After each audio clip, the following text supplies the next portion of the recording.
কবরস্থানে ঘাস মারা বীজ দেওয়া যাবে কিনা? দেখেন ব্রাদার ইসলাম, বুখারী এবং মুসলিম এবং তিরমিজি তিনটা কিতাবের মধ্যে সহিহ হাদিস। আল্লাহর নবী একদিন একটা রাস্তা দিয়ে যাচ্ছেন, হঠাৎ করে দাঁড়িয়ে গেলেন যে রাস্তাতে দুটি কবর ছিলেন।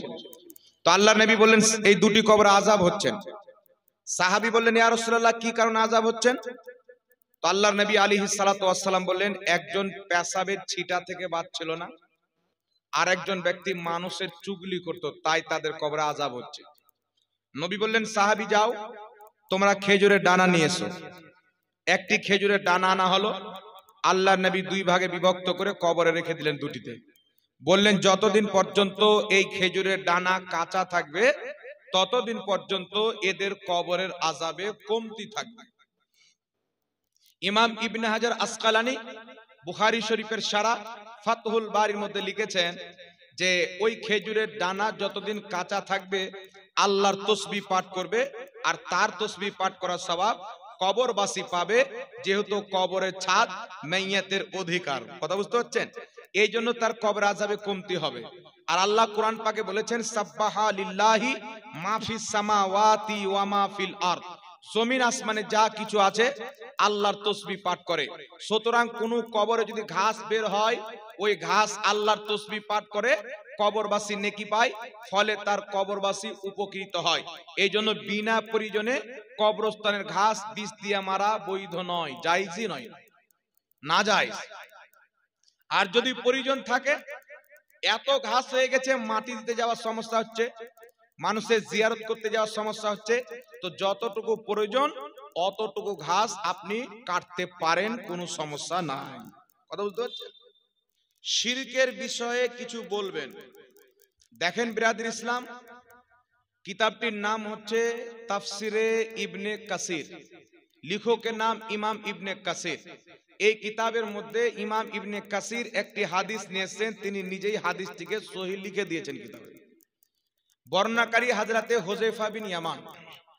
হযরতে হুযায়ফা বিন ইয়ামান বলছেন যে আল্লাহর নবী বললেন হুযায়ফা বিন ইয়ামানকে যে আমার সাহাবী, আমাকে কিছু লোকের ভয় আছে, তারা বের হবে, বেরিয়ে আমার উম্মতের প্রতি শিরকের ফতোয়া দিয়ে তাদেরকে হত্যা করবে।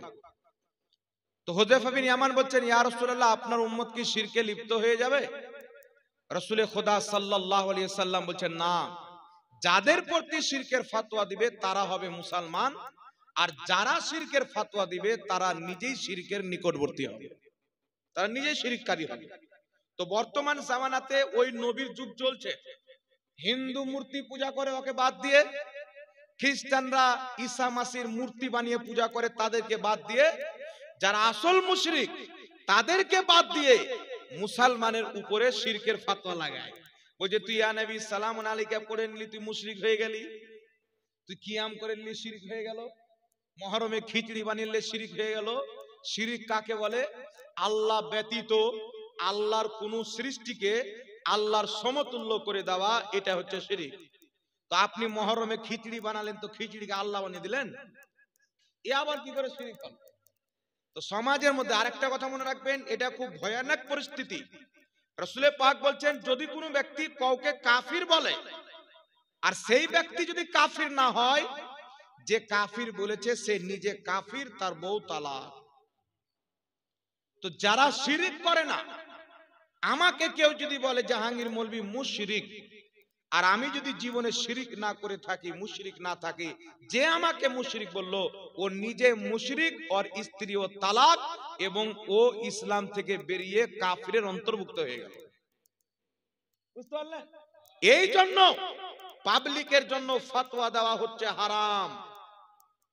হযরতে আব্দুল্লাহ ইবনে ওমর, হযরতে ইমাম মালিক, বড় বড় সাহাবীকে কেউ যদি মসলা জিজ্ঞাসা করতেন, তিনারা বলতেন, কোরআন পাকের ফতোয়া রাস্তাঘাটে দেওয়া নয়, আমার ইফতা দারুল ইফতাতে চলে আসবে, যেখানে আমি ফতোয়া দিই ওখানে যাবে, বিবেক বিবেচনা করে ভেবে চিন্তা ভাবনা করে তোমাকে ফতোয়া দেব। আর এখন একটা জাহিল বলে দিচ্ছে এটা মুশরিক, এটা শিরক। মানে এখন মায়ের পেট থেকে আগে মানুষ জন্ম নিত। শোয়েবুল ঈমান নামক হাদিসের কিতাবে ইমাম বাইহাকি লিখছেন, রাসূলে পাক বলেছেন, যখন তোমাদের বেটা বা বিটি হবে তো সর্বপ্রথম লা ইলাহা ইল্লাল্লাহ বলতে শেখাও। এই আপনারা শুনতে পেলেন, মা বোনেরা শুনতে পেলেন? শুনেন, যখন ছেলে বা মেয়ে হবে আমার নবী বলছেন সর্বপ্রথম শব্দ তাকে লা ইলাহা ইল্লাল্লাহ বলতে শিখাও।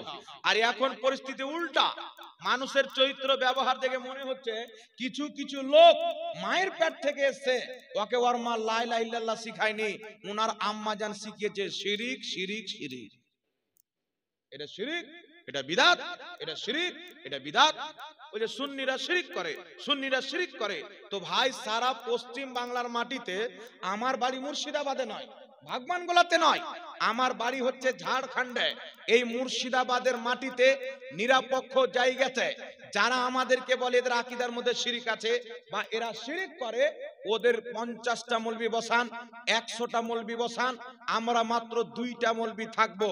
যদি আমাদের কোনো আকীদাকে, কোনো আমলকে শিরিক বা বিদাত প্রমাণ করতে পারে, আমাদের জীবন তার নামে রেজিস্ট্রি করে লিখে দিয়ে দেব, তার গোলামি করতে প্রস্তুত আছে। আর এটা আমাদের চ্যালেঞ্জ থাকলো, কিয়ামতের সকাল পর্যন্ত সুন্নি জামাতের কোনো আকীদাকে বা কোনো আমলকে পৃথিবীর কোনো মায়ের লাল না শিরিক প্রমাণ করতে পারবে না বিদআত প্রমাণ করতে পারবে।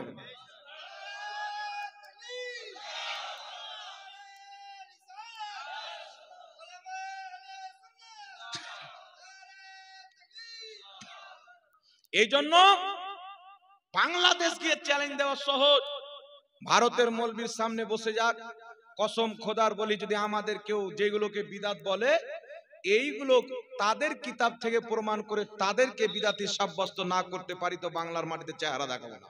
এই জন্য খবরদার বিরাদর ইসলাম, আমার ইমাম 150 বছর পূর্বে বলেছিলেন, সুনা জঙ্গল রাত আঁধেরি ছাই বদলি কালি হ্যায়, সোনে ওয়ালো জাগতে রহিও চোরো কি রখওয়ালি হ্যায়। বর্তমানে চোর চতুর সাইডে টুপি দাড়ি জুব্বা লাগিয়ে মৌলবি সাজিয়ে স্কলার সেজে ঘুরে বেড়াচ্ছে, একমাত্র আপনার ঈমানকে লুটার জন্য, ঈমান চুরি করার জন্য। আর সবচাইতে বেশি শিরকের ভূত চেপেছে কার উপরে?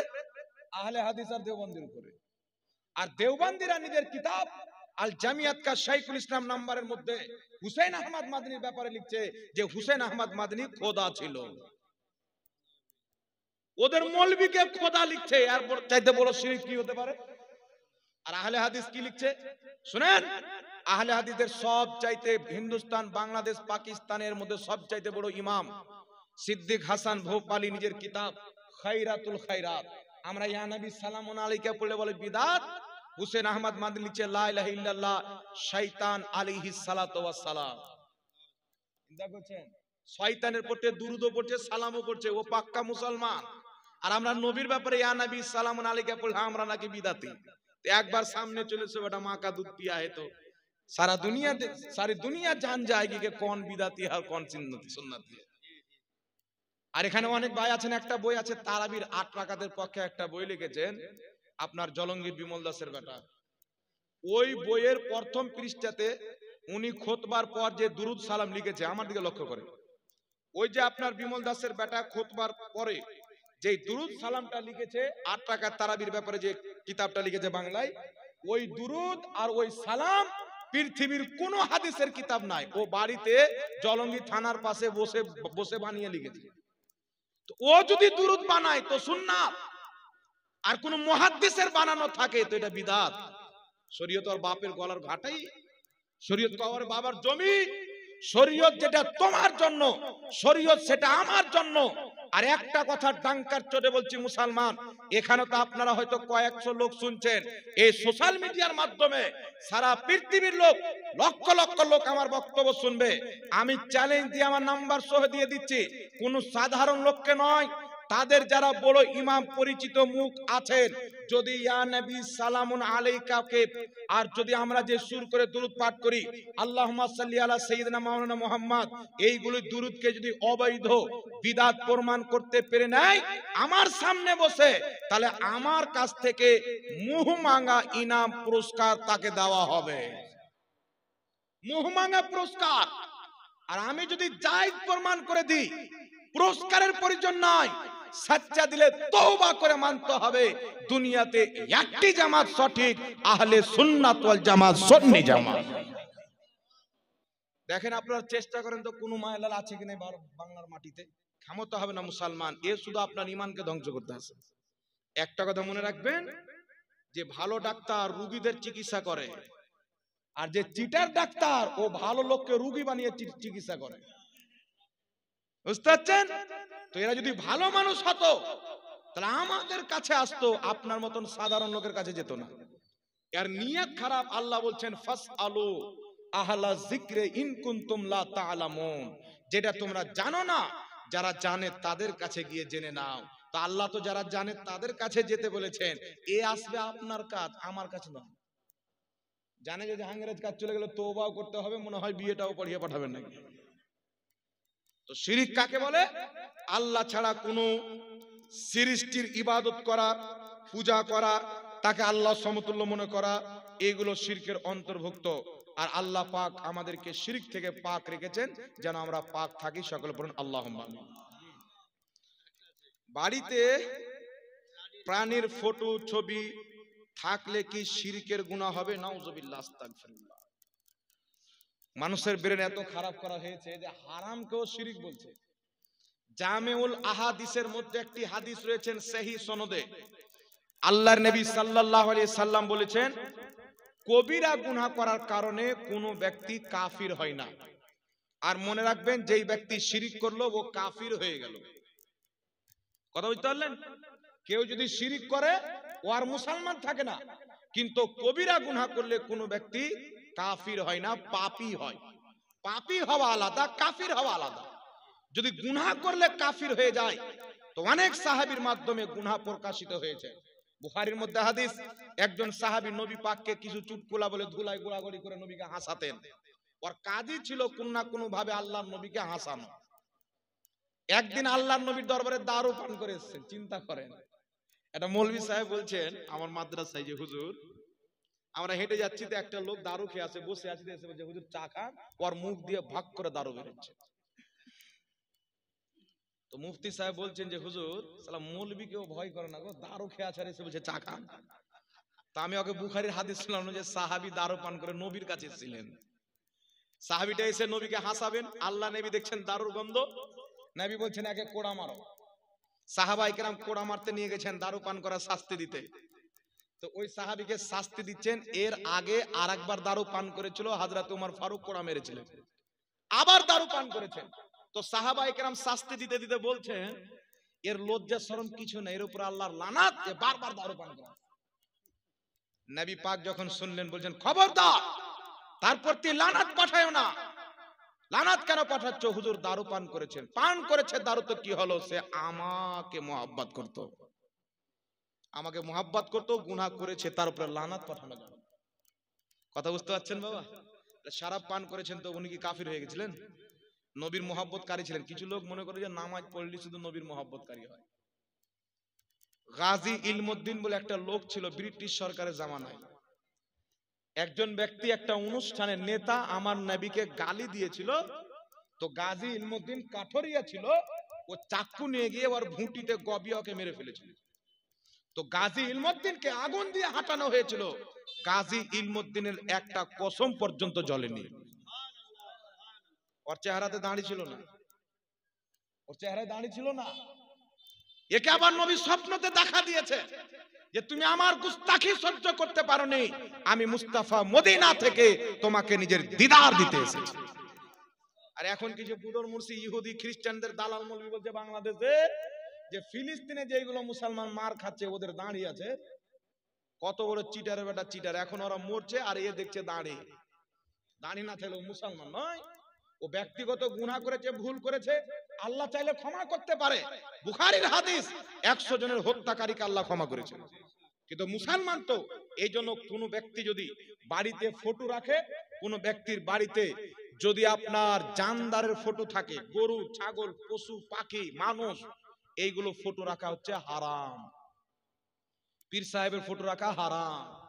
আল্লাহর নবী সাল্লাল্লাহু আলাইহি সাল্লাম বলেছেন মিশকাতুল মাসাবির মধ্যে হাদিস, যারা ফটো খিঁচে এবং খিচায় উভয়ের প্রতি আল্লাহর লানাত এবং দুইজনের প্রতি জাহান্নামে কঠিন আযাব হবে। নবী পাক বলছেন যারা ফটো খিঁচে এবং খিচওয়ায়, কিয়ামতে তার ফটোকে রাখা হবে, আল্লাহ বলবেন এর মধ্যে আত্মা ভরো, ক্ষমতা আছে? বলেন, আপনার ফটোর মধ্যে আপনি আত্মা ভরতে পারবেন? আল্লাহ ছাড়া কেউ আত্মা ভরতে পারবে?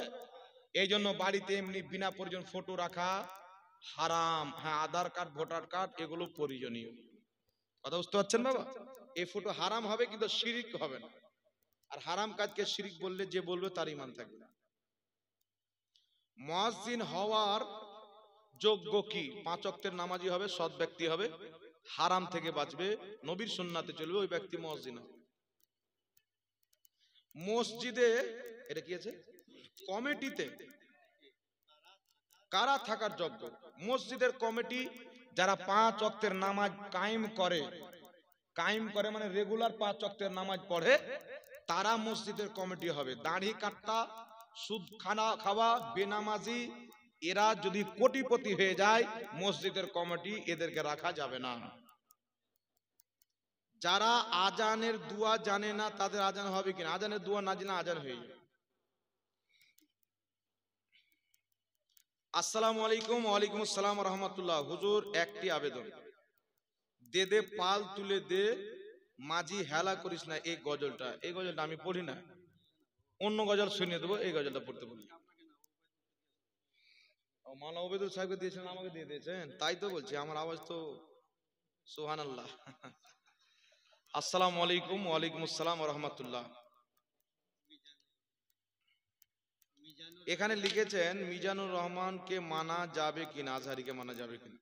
দেখেন বিরাদর ইসলাম, উনি হচ্ছেন জামাতে ইসলামীর লোক, আর জামাতে ইসলামীর প্রতিষ্ঠাতা হচ্ছে আবুল আলা মওদুদী। আবুল আলা মওদুদী সর্বপ্রথম লিখেছেন যে আল্লাহর নবী অসংখ্য জায়গাতে গুনাহ করেছেন, ভুল করেছেন, তার জন্য আল্লাহর নবীকে আল্লাহ বলেছেন তুমি তওবা করো। কিন্তু আল্লাহর নবীর তওবা ছিল উম্মতের গুনার জন্য, নিজের গুনার জন্য নয়। কারণ ইসলামের আকীদা হলো আল আম্বিয়াউ মাসুমুন, প্রত্যেক নবী মাসুম, তাদের দ্বারা গুনাহ হওয়া অসম্ভব। গুনাহ তো গুনাহ, তাদের দ্বারা ভুল হয় না, তবে খাতায় ইজতিহাদি আদম নবীর মাধ্যমে হয়েছিল যে ফল খেয়েছিলেন, এটা ভুল নয়, এটাকে বলে খাতায় ইজতিহাদি। কথা বুঝতে পারছেন? এই জন্য আর অনেক কথা আছে বক্তব্যের মাধ্যমে ইনি বলেছেন আল্লাহ আবে হালা কোরআন পাঠালছেন, নবী আবে হালা পড়ে শুনিয়েছেন, আমরা আবে হালা পড়ে যাচ্ছি।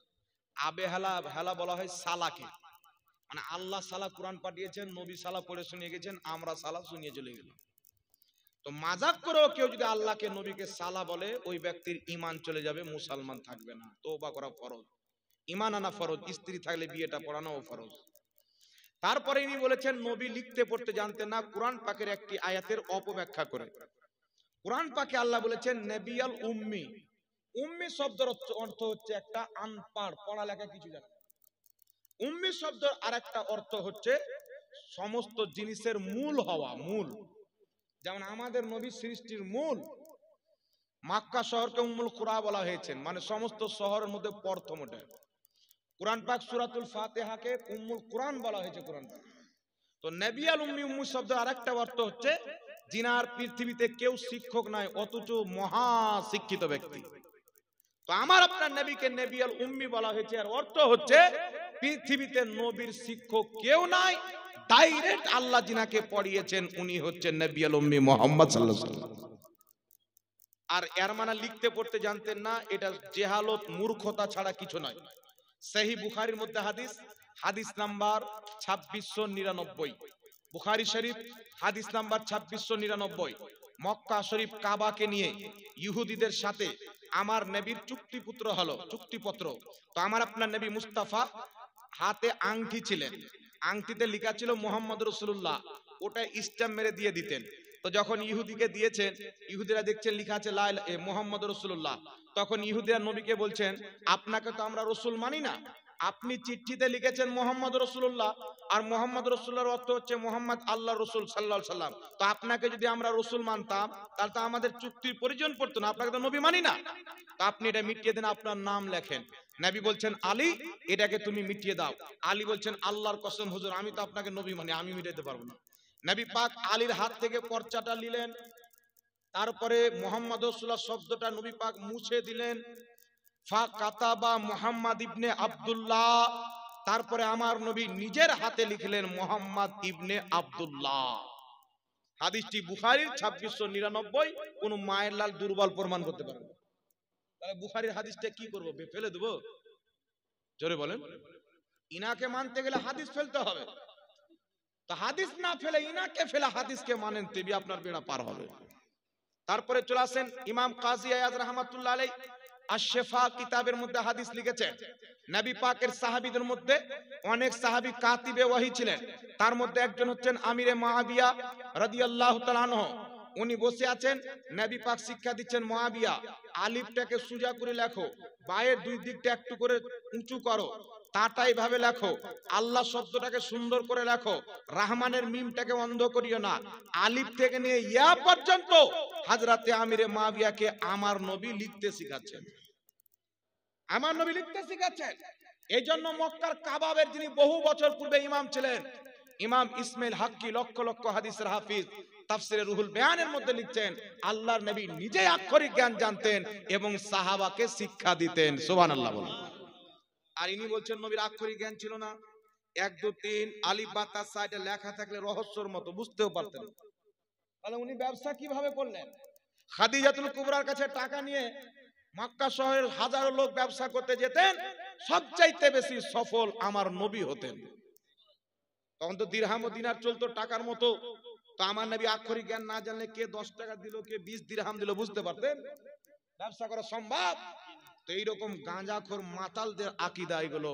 আমার নবী মুস্তাফা, খোদার ইজ্জতের কসম খেয়ে বলি, নবী লিখতে পড়তেন জানতেন কিনা এ তো প্রশ্নই উঠে না। আমার নবী যদি চাঁদকে ইশারা করতেন, চাঁদ হতো কলম, আসমান হতো খাতা। চাঁদকে হুকুম করলে চাঁদ আসমানে লিখতে আরম্ভ করতো। মুসলমান গাছ গাছালিকে হুকুম করলে তারা লিখতে আরম্ভ করতো। আবু জেহেলের মুঠে পাথরকে হুকুম করেছেন, পাথর কালেমা পাঠ করতে আরম্ভ করেছেন। চাঁদকে ইশারা করেছেন, চাঁদ 2 টুকরা হয়ে গেছেন। এই জন্য নবী বলছেন, বইস্ত মুআল্লিমান, আমি সারা পৃথিবীর শিক্ষক হয়ে এসেছি। তাই নবী লিখতে পড়তে জানতেন না। জানি না এরা কোন নবীকে মানে, আল্লাহ পাক জানেন। আমাদের নবী তো সারা পৃথিবীকে লিখতে পড়তে শিখিয়েছেন। সুবহানাল্লাহ। বিশ্বের সর্বপ্রথম ইউনিভার্সিটি বলেন আর মাদ্রাসার স্কুল বলেন আমার নবী তৈরি করেছে। আলহামদুলিল্লাহ। এই জন্য এগুলো মৌলবি হচ্ছে, এদের মতটাই হচ্ছে আপনার বদ আকীদা। মনে রাখবেন, যাদের আকীদা খারাপ তারা হলো বিদাতি। আমলে যদি বিদাত হয় আল্লাহ ক্ষমা করতে পারে, আকীদায় যদি বিদাত হয় কোনোদিন ক্ষমা হবে না। আর এদের আকীদাই হচ্ছে বিদাত। এই জন্য এদের থেকে সাবধান থাকতে হবে।